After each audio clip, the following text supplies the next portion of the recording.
Vamos a iniciar entonces con la implementación del método de punto fijo en- con MATLAB.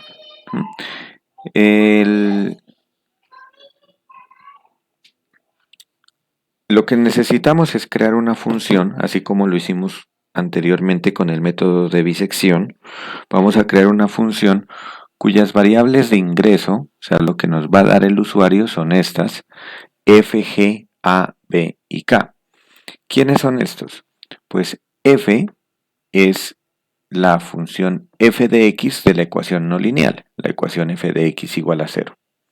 G es la iteración de punto fijo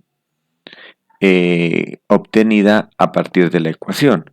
En nuestro caso tengo que tener en cuenta que previamente, antes de aplicar esta función de punto fijo, yo ya he comprobado que la función g satisface el teorema de convergencia del método de punto fijo, porque de lo contrario me va a generar un error cuando lo utilice este método, ¿no? Esta función.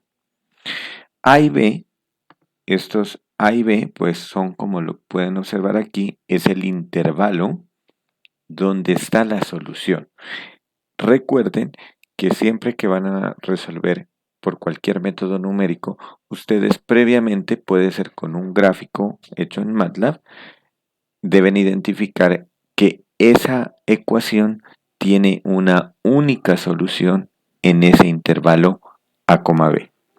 Y en este caso K, pues es la cantidad de decimales correctos con la que voy a calcular la solución. ¿Qué es lo que me va a entregar el algoritmo? El algoritmo me va a entregar 4 variables también. R, EA, I y la variable T. ¿Quién es R? R va a ser la solución de dicha ecuación, que es lo que nosotros vamos a necesitar. Aquí, antes de continuar, hago un paréntesis. Cuando nosotros colocamos esta función directamente, y si tiene más elementos de salida, como en este caso que tiene 4 variables de salida, si yo no le coloco nada, simplemente la ejecuto aquí en el Command Windows como punto fijo y le doy los elementos aquí, le doy los elementos, entonces cuando le dé Enter, él automáticamente me va a generar únicamente la variable R, es decir, la primera variable que esté ahí. Entonces siempre en estos algoritmos empecemos diciendo que nos arroje primero la solución. Por si de pronto necesitamos simplemente encontrar la solución, entonces la digitamos directamente la función punto fijo y él nos botará el resultado. ¿Mm? Ahora, las otras variables EA es el error absoluto, I es el número de iteraciones y T vamos a dibujar la tablita de las iteraciones que de pronto en algún momento la lleguemos a necesitar. Entonces vamos a hacer ese algoritmo. ¿Qué tenemos que empezar? Tenemos que empezar primero diciéndole a MATLAB que f y g no son numéricos, sino que son simbólicos. Entonces, ¿cómo lo hacemos? Al igual que lo hicimos en el método de bisección, entonces voy a definir f como simbólico. Entonces le coloco sim y entre paréntesis f. Entonces ahí está recibiendo f, ya no algo como un carácter numérico, sino como un carácter simbólico. Y además necesito que me permita evaluar. Es decir, que cuando yo coloque aquí f entre paréntesis 5, él lo que haga es cambiar la x por 5, evaluar la función en 5. Entonces, para eso le damos la opción inline. Entonces, colocamos f igual a inline de la misma f. Y esto repito para la función g. Entonces, aquí en este caso la línea 13 sería g igual a sim g y la línea 14 sería g igual a inline g. Esto siempre lo hago cada vez que las variables de entrada en una función sean simbólicas para poder trabajar con ellas. Bueno, voy a colocar como n a la cantidad de iteraciones que voy a hacer. Entonces, primero voy a iniciar n en 0, es decir, en este caso no tengo nada de iteraciones, ¿no? Entonces, iteraciones. Entonces, las iteraciones van a ser asociadas a la variable n. Y vamos a dar una condición inicial. Noten que nosotros al usuario no le pedimos la condición inicial. Podría yo colocarle aquí también que aquí una variable más que me coloque la condición inicial x0. Pero no es necesario en este método, porque yo podría tomar cualquier valor que esté dentro del intervalo a, b. Entonces, por ejemplo, con seguridad, yo puedo tomar el punto medio. Entonces voy a colocar a x0 como el punto medio de ese intervalo, que como lo vimos en el método de bisección, el punto medio es 2. Y así también me sirve como para poder compararlo con el método de bisección si es que lo necesito. Entonces ya estoy tomando la condición inicial como el punto medio. Aquí esta sería la condición inicial. No coloco acentos, no coloco tildes a las palabras para que de pronto no me vaya a generar conflictos en el código. Muy bien. Tenemos la iteración inicial en 0, la condición inicial ya como el punto medio, y vamos a dar el error de parada, ¿no? Entonces, este error de parada pues va a ser 0.5 de acuerdo a la teoría multiplicado por 10 elevado a la menos k. En este caso, k es la cantidad de decimales correctos. Error de parada, ¿no? Eso es para que el algoritmo en el ciclo se detenga y nos muestre ya la solución cuando lo haya entregado. Y vamos a calcular también el error inicial.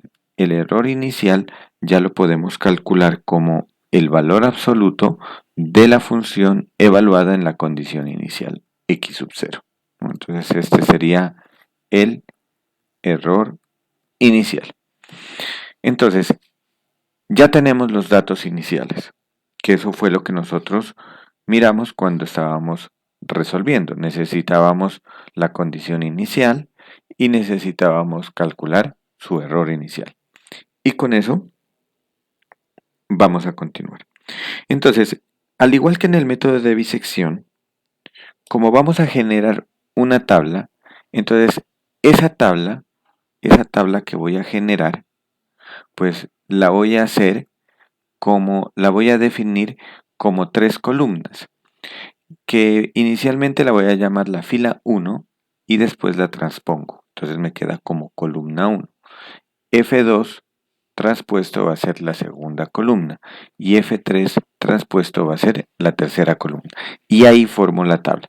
Entonces lo que voy a hacer es definir inicialmente los primeros elementos de cada una de esos vectores. En este caso, pues F1, F2 y F3 van a ser vectores que vamos a construir con el algoritmo y luego esos vectores al transponerlos me van a formar una columna. Entonces, y F1 traspuesto va a ser la primera columna, F2 traspuesto la segunda y F3 traspuesto la tercera columna de el resultado de que es la tabla que nos va a mostrar. Entonces, en este caso, voy a definir los primeros elementos de esos vectores. Entonces, definámoslos aquí. ¿Por qué razón? Porque ya los conozco. Entonces, F1 en la posición 1, que sería el primer elemento, sabemos que debe ser n, que es el número de iteraciones. Primera columna de t va a ser aquí. Este va a ser n, el número de iteraciones, el que va a contabilizar las iteraciones. Este F2 van a estar la solución, los valores de x, y en esa última van a estar el error absoluto generado en dicha iteración. Entonces, en este caso, F1 en la posición 1 será n. F2 en la posición 1, entonces ¿quién va a ser? Pues tiene que ser los valores de X, en este caso la condición inicial que nosotros hemos tomado, X sub 0, y F3 en la posición 1 será el error que generó. Entonces, ¿quién es el error? La línea 18 me está dando el error inicial. Entonces sería E. Con eso ya tenemos los primeros elementos de la tabla, sería la primera fila de la tabla de resultados. Ahora, vamos a empezar entonces el ciclo con un while. Entonces, mientras ese error que se calculó al inicio sea mayor o igual al error de parada, entonces vamos a hacer lo siguiente. Entonces, ¿qué tenemos que hacer? Pues lo primero que debo hacer es calcular si tengo x0, evaluando en g, puedo hallar x1. Entonces voy a calcular x1. x1 sería g evaluado en el punto x0, punto y coma. Entonces ya tengo el valor de x1. Inmediatamente voy a calcular su error. Entonces lo que voy a hacer es utilizar la misma variable en 18, el error inicial, e. Es decir, lo voy a reescribir el nuevo error. Entonces, ¿cómo genero ese error? Pues va a ser el valor absoluto de la función evaluado en el punto anterior que calculé, que ahora calculé x1. ¿Mm? Entonces estoy calculando es x1. Ahora, para que me comprendan lo que estoy haciendo en este código, vamos a revisar el ejemplo que habíamos hecho en el video anterior, que era resolver esta ecuación e a la x menos pi por x igual a 0, ¿no? Habíamos visto que tenía dos soluciones, una en el intervalo 0,1, otra en el intervalo 1,2. Voy a ir directamente aquí para recordarlo. Después vamos a hacer la prueba con la función que saquemos, que para la solución 1, entre 0 y 1, la función g adecuada que cumplía el teorema de convergencia era e a la x sobre pi. Y para la segunda solución, en el intervalo 1,2, la función g adecuada es logaritmo natural de pi por x. Entonces, aquí tengo las iteraciones. Entonces, ¿qué es lo que voy a hacer? Esta tabla que está aquí, esta va a ser la tabla T que nosotros estamos generando con el código. Hasta el momento ya tenemos esta primera fila, que es el N0. En el caso de la primera solución sería el punto medio entre 0 y 1, que sería 0.5, y el error que sería evaluado en la función f, que es e a la x menos pi por x, me da 0.07.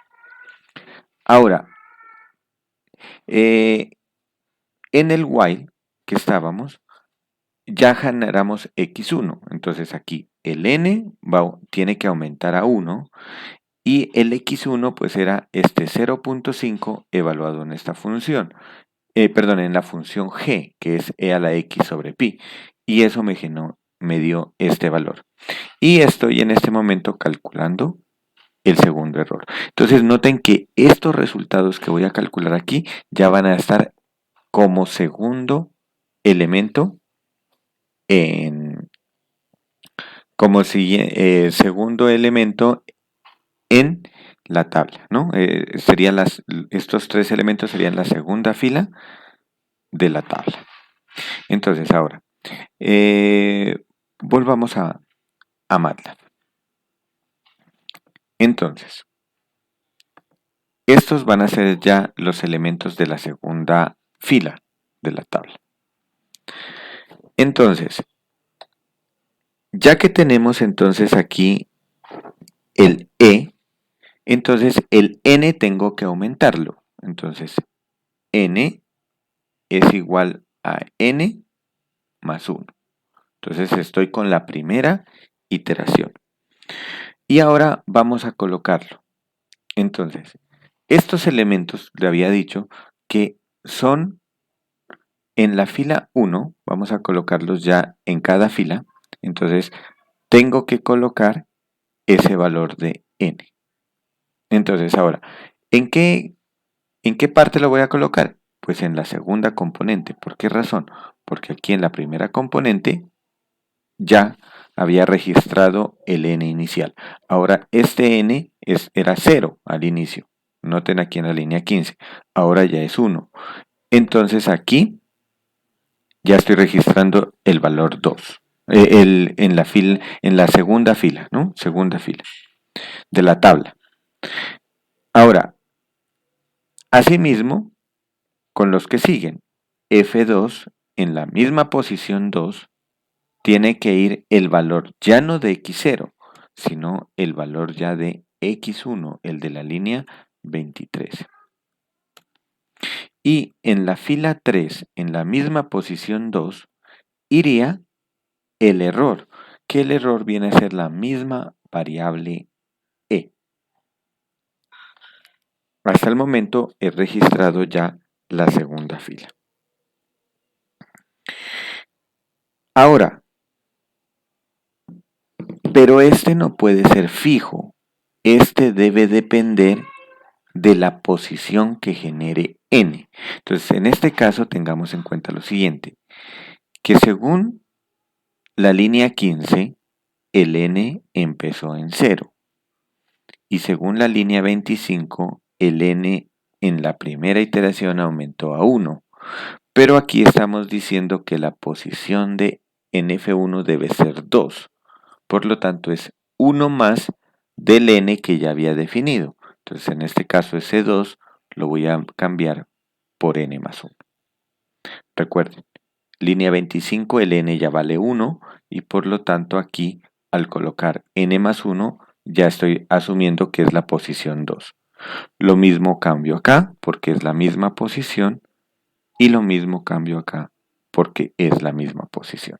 Entonces ya tengo en términos de n, ya tengo las posiciones en la tabla y tengo también ya los elementos para imprimir. Ahora, ¿qué necesito? Que el ciclo continúe. Entonces, ¿qué tengo que hacer ahora? Tengo que evaluar en la función g el valor de x1, ¿no? Para sacar x2. Pero entonces, para que ese ciclo continúe, lo que voy a hacer es una asignación. ¿Qué asignación le vamos a hacer? A x0 le vamos a asignar el valor de x1. Entonces, si yo le asigno a x0 el valor de x1, él vuelve a empezar. Pero ahora, con x0, el mismo valor de x1 de la línea 23 y e el valor que había calculado en la línea 24, es decir, los elementos de la fila 2 de la tabla. Ahora, continúa calculando otro x1, que es la función g ya del valor de x de la segunda tabla, es decir, que ya me daría, de la segunda fila, perdón, ya me daría el valor de la tercera fila. El error en la misma tercera fila. Y el n lo aumenta, ya no es 1, sino que ahora es 2. Y la posición que lo guarda ya es en la posición 3, una posición más del n. Entonces, con esta asignación hace que ese ciclo se repita. ¿Y cuándo se va a detener? Cuando esta variable e definida en la línea 24 ya sea más pequeña que el error de parada, 0.5 por 10 a la menos k. Ahora, lo que vamos a hacer es imprimir el resultado de las variables que tenemos acá. Vamos a definir quién es R, quién es EA, R, EA y T, ¿no? Entonces vamos a definirlas acá, ya que finalizó el ciclo. Entonces vamos definiendo primero R. Entonces, ¿quién va a ser R? R pues va a ser este último x1 que calculó en la línea 23, ¿no? Esa sería la solución. Entonces, esta ya es la solución R. ¿Quién es el error? EA. EA, pues es el error, el último que calculó, el de la línea 24.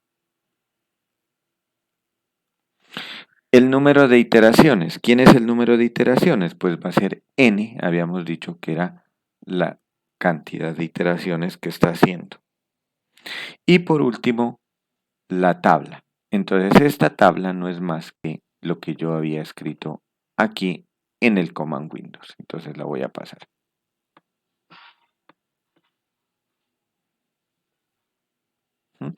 Y con eso hemos culminado el método de punto fijo. Ahora, para comprobar que nos esté funcionando, vamos a utilizar aquí en el Command Windows, ¿no? Entonces, tenemos, voy a definir, entonces recuerden siempre definirlo con de forma simbólica, sims x, y vamos a definir quién es la ecuación y quién es la... Entonces tenemos en cuenta que la ecuación es e a la x menos pi por x. E a la x menos pi por x. Y para la primera solución, entonces vamos a resolver esta primera ecuación. Entonces, la primera solución vamos a encontrar. Entonces, para la primera solución tenemos que el intervalo es 0, 1 y la función g de x es e a la x sobre pi. Y la solución, para que lo tengamos en cuenta, nos dio 0.55. Lo vamos a calcular con 2 decimales correctos y el error es de 0.003. Eso es lo que nos debe generar en el algoritmo también en MATLAB. Entonces vamos a realizarlo. Entonces, ¿qué tenemos? Since x, vamos a definir f. ¿Quién es f? En nuestro caso es e elevado a la x menos pi multiplicado por x. Ya tengo el valor de f. Ahora, voy a hallar g. Entonces, ¿quién es g? G es e elevado a la x dividido entre pi. Y vamos a aplicar el método de punto fijo. Entonces, lo que les comentaba, si yo escribo directamente punto fijo y entre paréntesis los datos, que en nuestro caso es f, el valor de g, en su orden tal como lo tengo acá en la función. Luego después de g sigue a y b, que es el intervalo. El intervalo es 0, 1. Y luego la cantidad de decimales correctos, que voy a colocar 2. Y no le voy a colocar punto y coma para que me muestre el resultado. Si yo le doy directamente enter ahí, él me va a mostrar la solución. Entonces vamos a ejecutarlo y ahí me muestra la solución. Si yo quiero mostrar no solo la solución, sino los demás elementos, entonces ahí sí tengo que colocar lo que teníamos en el corchete, ¿no? Entonces noten aquí que me dio ya la solución 0.5512. Pero yo quiero colocar todos los elementos, entonces yo le voy a decir que me coloque en el mismo orden. Recuerden que no tienen que ser estrictamente las variables que yo había definido en el código. Lo que tengo que tener en cuenta es que primero me va a hallar la solución, luego me va a calcular el error. Entonces yo le puedo ir colocando palabras, solución, sol, error, luego las iteraciones, iter, y por último las iteraciones y por último la tabla. Entonces aquí voy a colocarle, como es la primera solución, le voy a llamar sol 1, error 1, iteraciones 1 y tabla 1.